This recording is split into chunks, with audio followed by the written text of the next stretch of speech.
how long did it take you to refine your sound? And I'll be honest with you in this one, right? Because you will always be refining your sound. You will never get to a point where you're like, right, that's my sound, this is it, and it's never going to evolve any further than that. You'd be naive to think that, because you are forever evolving your sound. The problem is in regards to this, new technology comes out, you know, AI tech comes out. There's all these different tools that come out and eventually change the way you approach certain things, because there's benefits there, and you are constantly refining your sound. If you think that you've got to a point where, yeah, this is my sound, trust me, it's not, because it will go further. And if you do stop there and you think, right, that's my sound and I'm never changing that, and that I've got my sound now, then more fool you, because you are getting left behind, because other people will progress further by adapting their sound. And I get a sound, I get something I'm happy with, and I create, and I do refine a sound, but then it constantly becomes refined. And over the course of past 20 years, I've been refining a sound, and I like where I'm at now. I've got a really, really good sound now.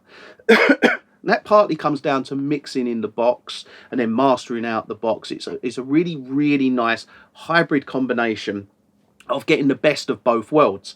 And yeah, I don't think you'll ever get to the point where you are like, right, that's my sound. I've refined my sound. How long it takes to refine it? It will take you forever.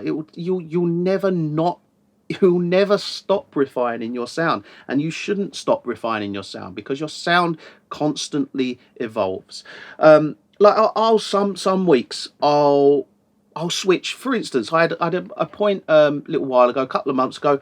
I was using a lot of plugin emulations. I obviously get on really well with plugin emulations. I try to use the plugins that I've got in hardware, and I get this kind of in my head. I get this sort of I guess a connection between the plugin, because I use the hardware. So I use a lot of hardware emulations of the stuff that I've got.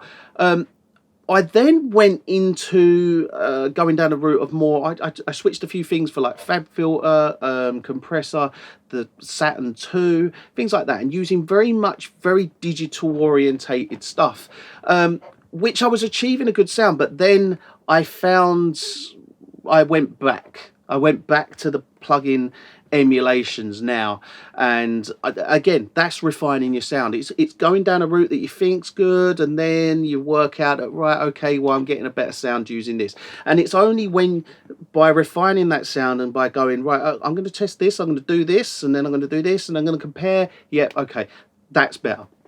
So it's like you constantly refine your sound based on new tech coming out, new plugins coming out. I'll use a compressor, for instance.